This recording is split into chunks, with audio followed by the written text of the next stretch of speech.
मेरे चैनल पर आप सभी विद्यार्थियों का हार्दिक स्वागत करता हूं।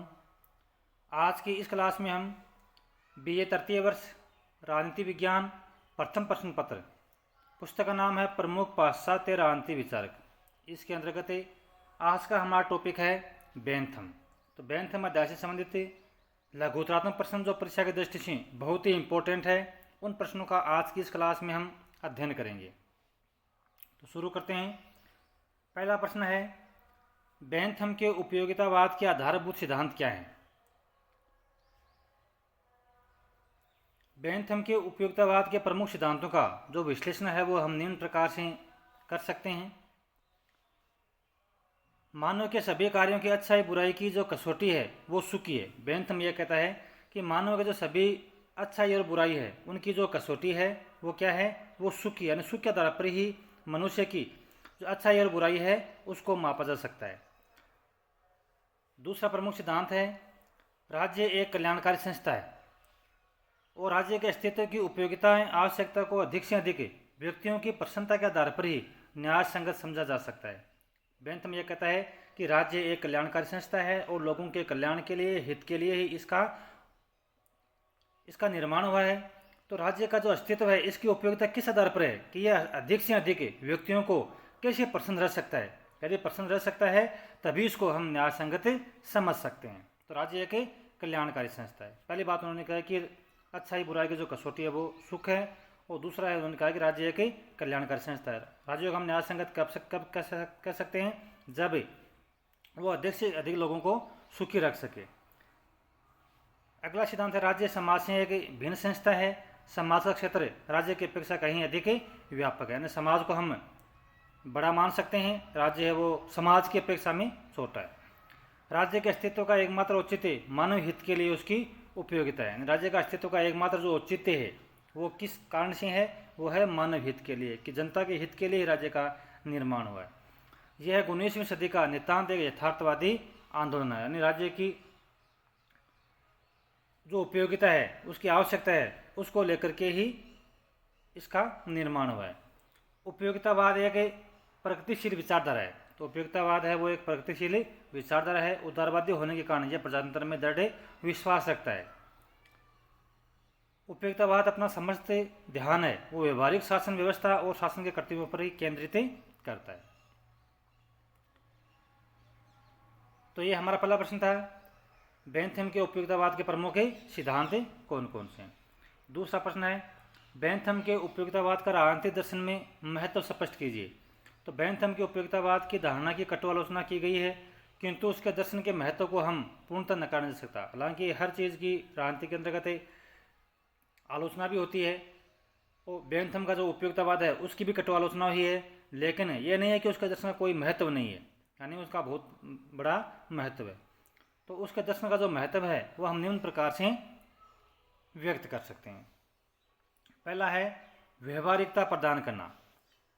बेंथम ने राज्य के कार्य और उद्देश्यों के संबंध में पुराने आदर्शवादी दृष्टि के स्थान पर व्यवहारिक आधार प्रदान किया था,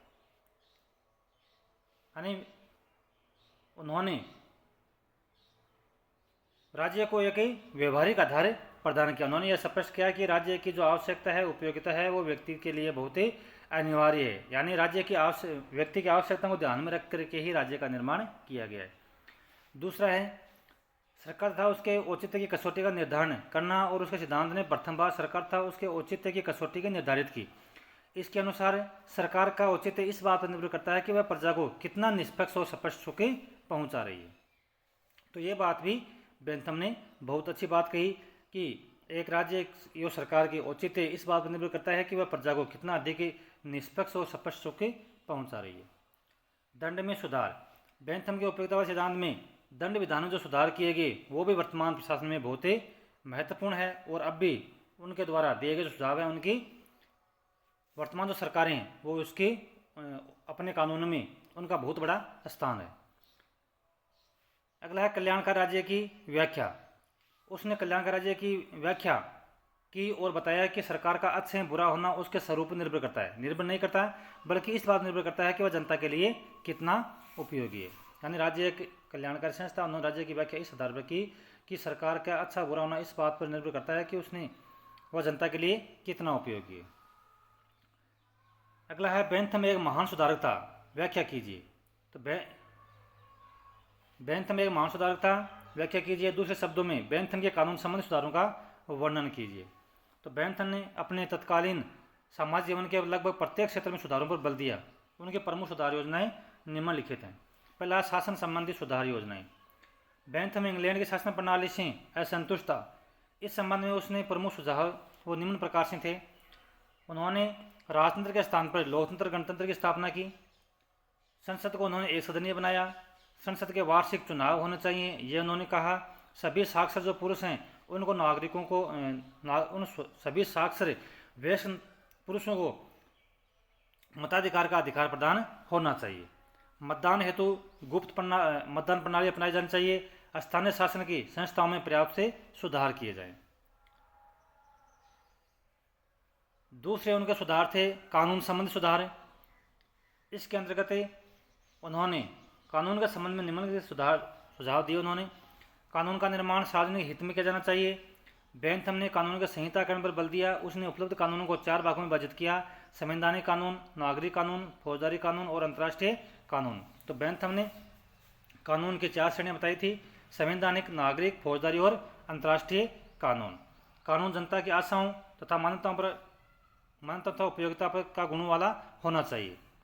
कानूनों की जो भाषा वो स्पष्ट, सरल और सुबोध होनी चाहिए और कानूनों में अंतर्विरोध नहीं होना चाहिए। एक कानून है और दूसरे कानून का विरोध नहीं करना चाहिए, ऐसे कानून बनाने चाहिए।